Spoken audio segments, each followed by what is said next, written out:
Ini apa bang? Nyari bedanya Pertalite sama Pertamax.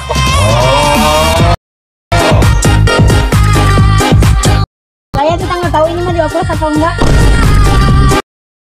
Dari tadi pertanyaan pembeli pertama itu soal Mbak, Pertalite sama Pertamax sama aja ya? Sama aja. Bangsat itu orangnya itu. 197 T. Lah yo, bajingan itu. Ada aja emang celah buat menimbun pundi-pundi rupiah bagi oknum-oknum perusak mental bangsa. Belum sembuh sakit hati rakyat karena kebijakan efisiensi anggaran yang bikin banyak orang di PHK, ini sekarang rakyat dibuat kembali tercengang. Mau gimana nggak tercengang?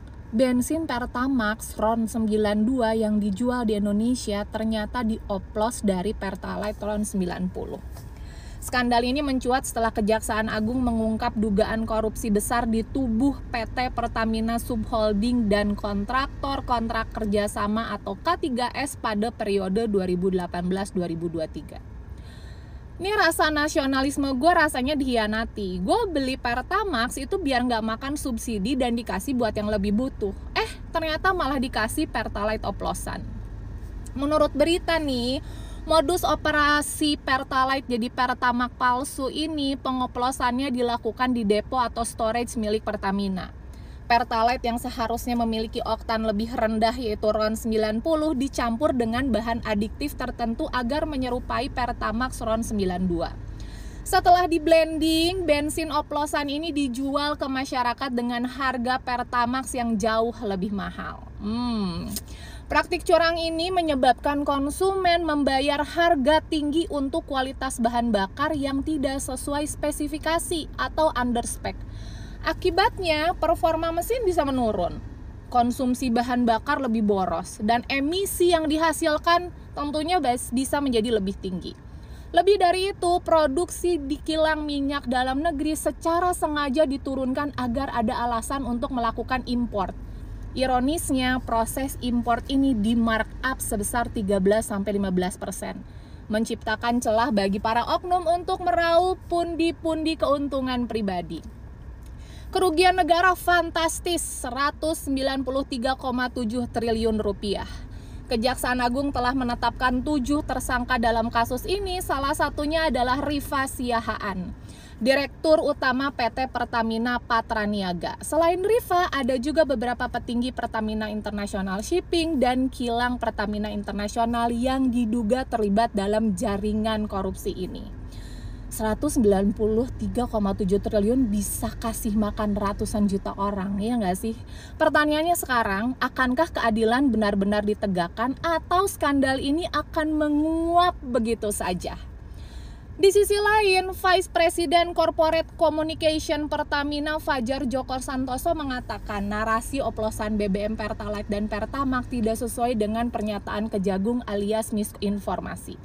Sebab titik permasalahannya itu seputar keputusan impor minyak mentah. Dengan demikian, Fajar memastikan seluruh produk BBM yang didistribusikan Pertamina kepada masyarakat sesuai kok dengan spesifikasi yang ditentukan pemerintah. Mana yang benar coba? Yah, Pak, urusan teknis begini rakyat mana ngerti dan juga harusnya nggak sampai merugikan. Jadi mohon maaf nih, jangan lagi tanyakan di mana jiwa nasionalisme kami. Karena jika kasus sebesar ini tidak diusut tuntas, mau gimana rakyat bisa percaya lagi bahwa negara memihak rakyat, apalagi mimpi menuju Indonesia Emas? Menurut kalian gimana? Tulis di kolom komentar ya. Yang udah klik like, gua respect banget. Apalagi yang udah subscribe. Yang belum, mandi lumpur. Assalamualaikum warahmatullahi wabarakatuh. Menjadi dilema para pekerja yang ada di SPBU, teman-teman ya. Karena ketika ada orang yang mau beli Pertamax ini, mereka itu ditanya ini oplosan atau bukan, teman-teman ya.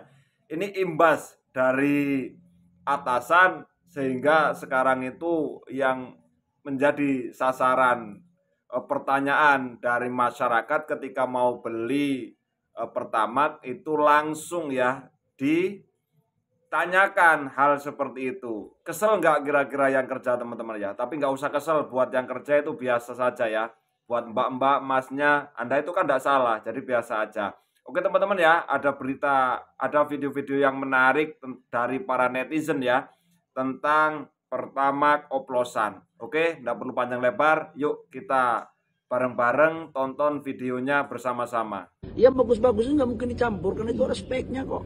Nggak perlu khawatir. Tapi kalau untuk skema blending di BBM itu memang sebenarnya dibolehkan ya? Boleh sebenarnya, selama kualitasnya, speknya sama.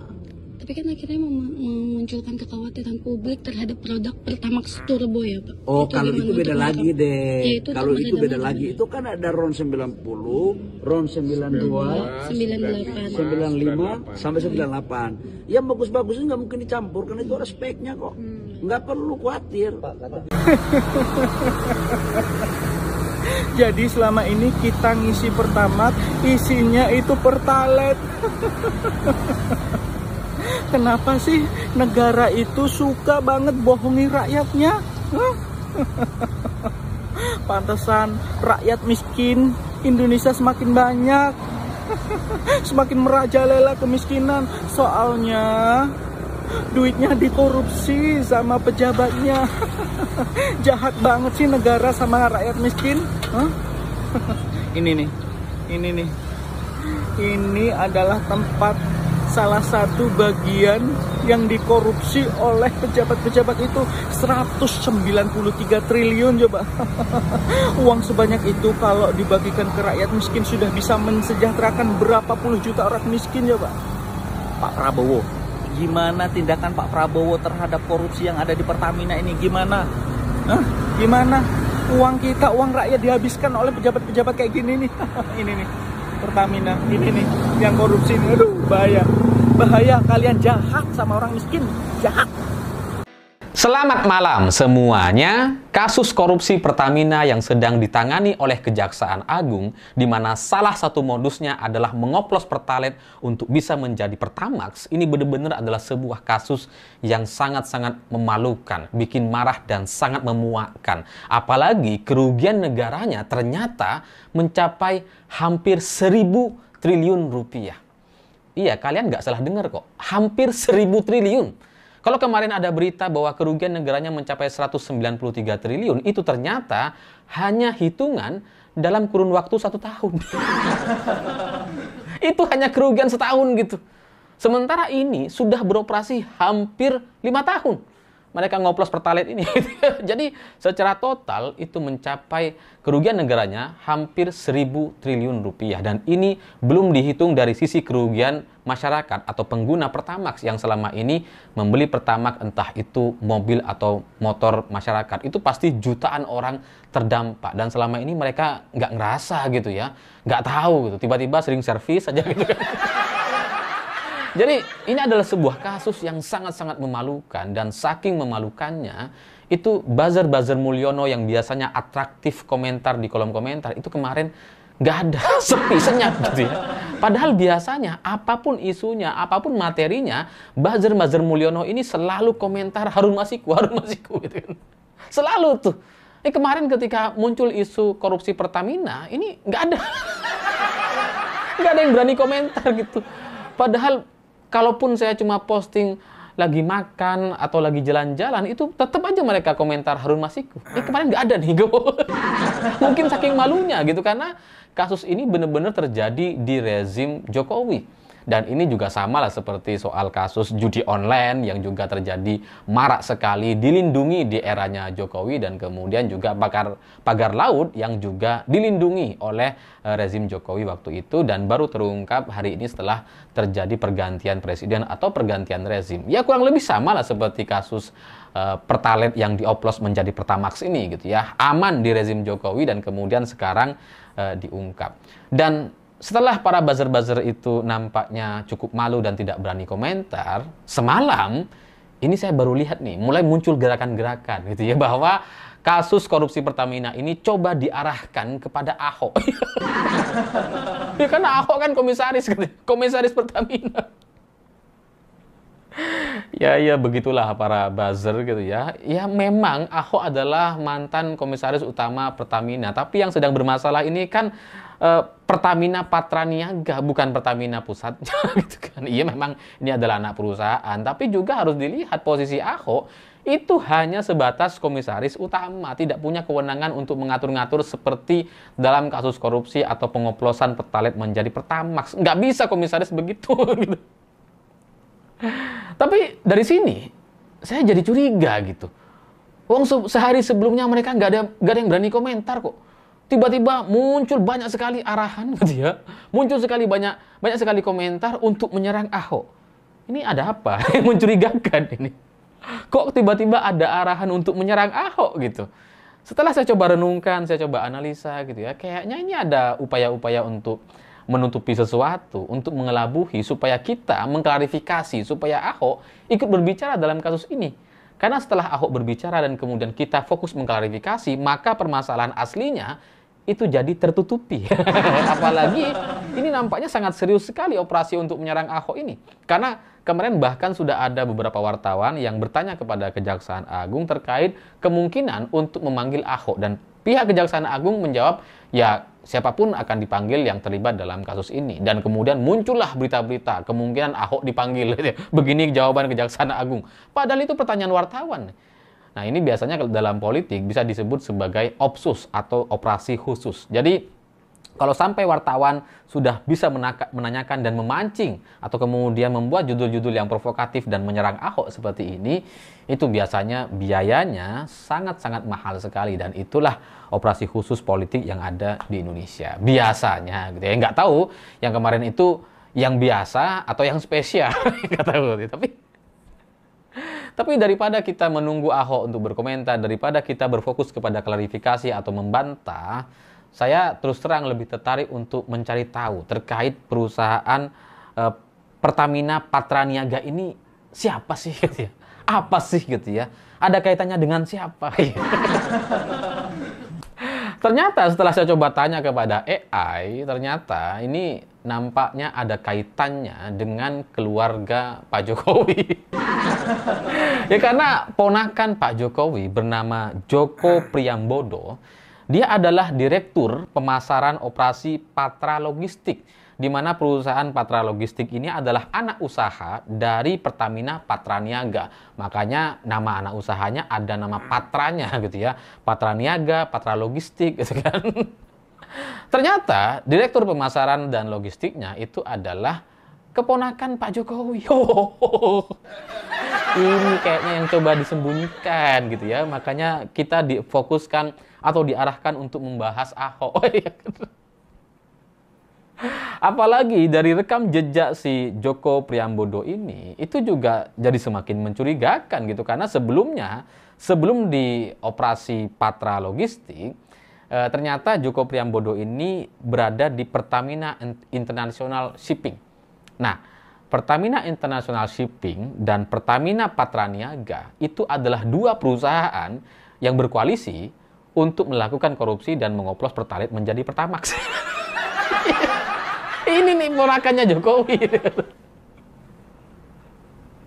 Dua perusahaan inilah yang sedang berkoalisi untuk kemudian melakukan kecurangan-kecurangan atau korupsi yang kerugian negaranya mencapai hampir 1.000 triliun rupiah. Jadi dari sini saya semakin curiga gitu ya. Jadi nampaknya para buzzer-buzzer ini diarahkan untuk menyerang Ahok supaya fokus kita itu teralihkan. Supaya kita jadi berfokus kepada Ahok, bukan kepada Patraniaga ini siapa, kelompok yang mana, gitu, ada siapa di dalamnya. Karena kalau kita mau bicara soal Ahok, ini terlalu jauh gitu. Ahok itu komisaris bukan di Patraniaga, tapi di Pertaminanya gitu. Dan seperti yang saya bilang sebelumnya, bahwa dengan kasus korupsi yang sebesar ini, dengan angka kerugian hampir 1.000 triliun rupiah itu, rasanya nggak mungkin itu hanya dinikmati oleh 7 orang itu yang menjadi tersangka hari ini. Ini pasti melibatkan banyak orang dan tentunya ada backup politik yang kemudian memuluskan agar praktek-praktek haram ini bisa berlangsung selama bertahun-tahun. Jadi kalau di dalam perusahaan, anak perusahaan Patraniaga yang sekarang korupsi ini ada ponakan Pak Jokowi ada di dalam perusahaan itu, dengan yang sebelumnya itu juga ada di Pertamina International Shipping dan ponakan Pak Jokowi ada di sana.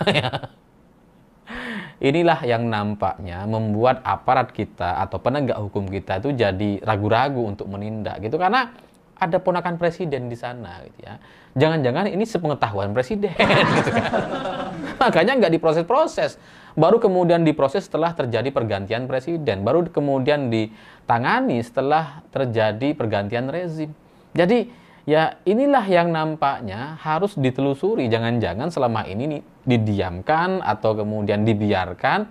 Banyak orang tahu karena takut dengan presiden yang berkuasa waktu itu. Makanya bisa berlangsung lama. Kalau nggak ada backupnya, ya jangankan 5 tahun gitu ya.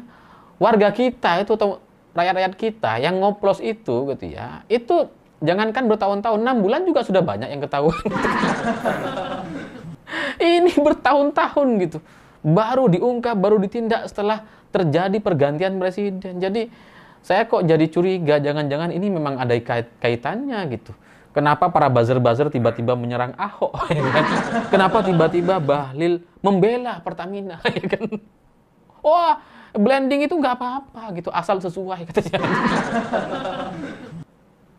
Jadi ini kan semakin mencurigakan gitu ya. Apa urusannya Bahlil? Kok tiba-tiba bahas soal Pertamina? Setahu saya dia bukan Menteri BUMN, gitu kan? Ngapain Bahlil tiba-tiba bicara ini, gitu kan? Jadi ya dengan kepanikan-kepanikan yang seperti itu, di mana muncul arahan untuk menyerang Ahok dan Bahlil membela Pertamina dan blending itu katanya boleh atau nggak apa-apa, ini kan semakin meyakinkan kita semua bahwa nampaknya ada pihak-pihak terkait atau penguasa waktu itu yang melindungi kasus ini untuk demi kepentingan kekayaan pribadi dan keluarga mereka masing-masing. Jadi ya jangan heran kalau kelompok-kelompok rezim sebelumnya itu tiba-tiba kayak mendadak, ya karena ngoplos Pertalite.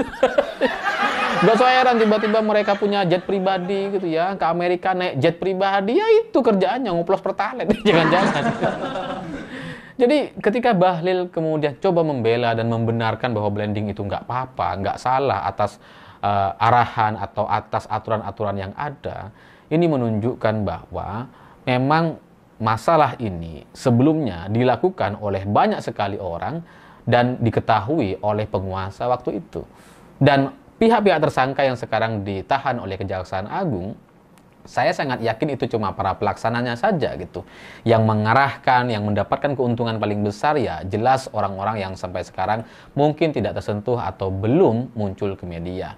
Siapa itu ya silahkan diproses gitu ya. Saya nggak yakin kalau itu cuma dilakukan sama 7 orang gitu. Dan nggak mungkin, sangat-sangat tidak mungkin kasus ini bisa berlangsung bertahun-tahun tanpa backup politik, tanpa backup aparat atau penguasa waktu itu. Sehingga kalau ini mau ditelusuri, saya sangat-sangat yakin itu akan menyangkut atau dilakukan bersama-sama oleh banyak orang. Tidak hanya 7 orang yang sekarang ditahan oleh Kejaksaan Agung. Ya, dengan banyaknya sekali kecurigaan-kecurigaan itu, maka kita perlu menunggu lebih lama lagi. Semoga Kejaksaan Agung tidak masuk angin gitu, karena ya bisa saja setelah ini muncul klarifikasi, muncul pernyataan-pernyataan terbalik gitu kan, bisa saja. Tapi ya kita harapkan semua kasus ini bisa diselesaikan, karena ini tidak hanya merugikan negara, tapi merugikan kita, masyarakat Indonesia secara langsung, yang selama ini adalah konsumen Pertamax. Saya pikir itu. Terima kasih sudah menonton. Begitulah kura-kura.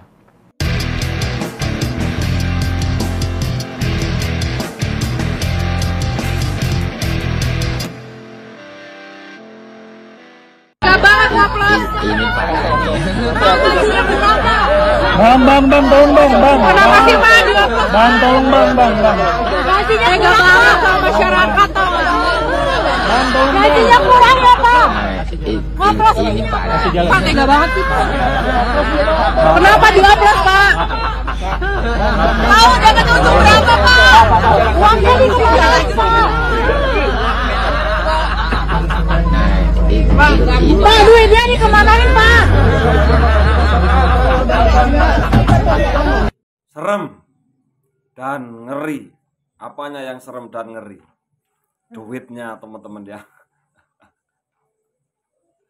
Update kerugian negara di kasus Pertamina nyaris tembus 1.000 triliun. Nah ini ada berita dari Fajar teman-teman ya. Dua ponakan Jokowi yang duduki jabatan mentereng ikut disorot.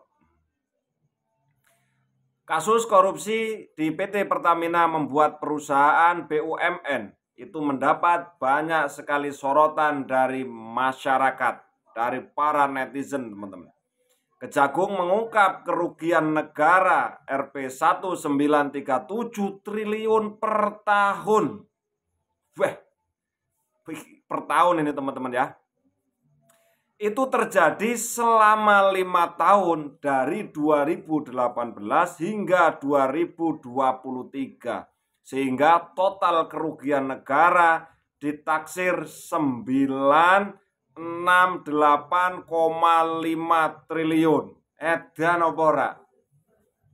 Diulang 968,5 triliun. Ini dari Fajar teman-teman ya.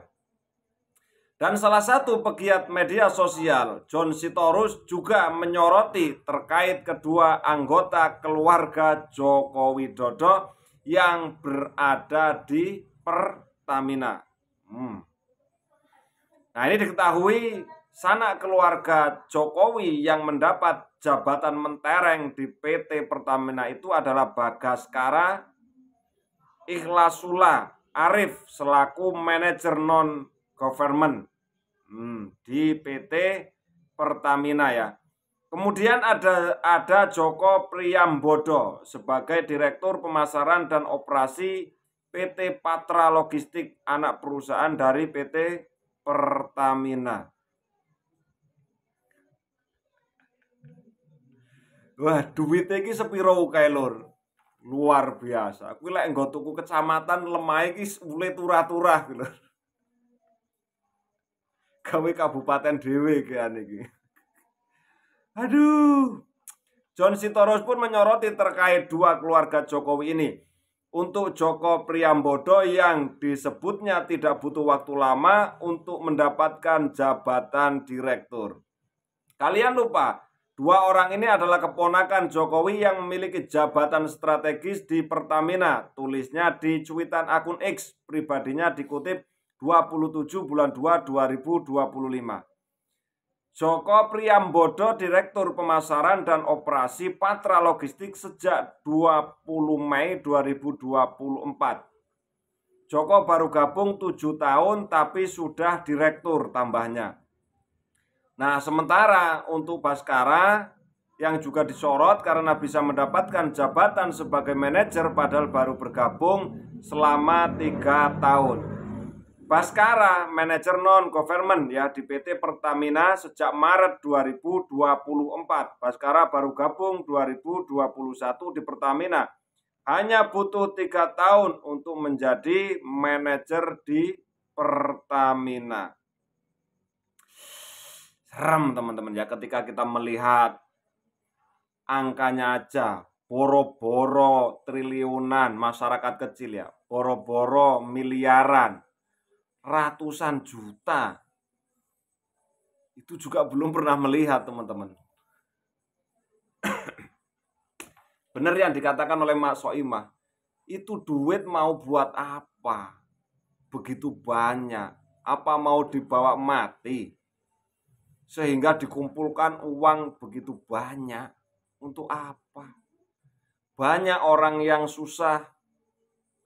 Banyak orang yang sedih. Tapi ada orang yang mau ya mengambil begitu banyak uang triliunan itu.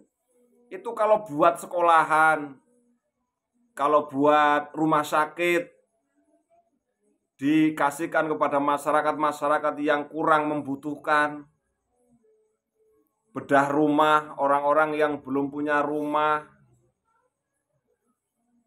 Buat bayarin orang-orang yang pasien di rumah sakit tidak bayar mampu karena takut masuk ke rumah sakit, akhirnya mati mungkin.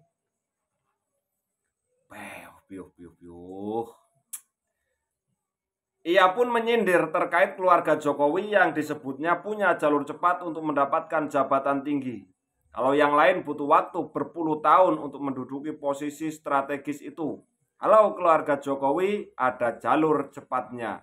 Ya kali naik wus wek pungkasnya. Aduh. Itu wopoy gitu teman-teman ya. Saking ngeden-ngeden. Itu kalau buat beli cendol kayaknya bisa jadi lautan cendol teman-teman. Semua orang mungkin satu kabupaten suruh masuk ke dalam kolam itu dan suruh ngabisin cendolnya, kayaknya itu ndak habis teman-teman.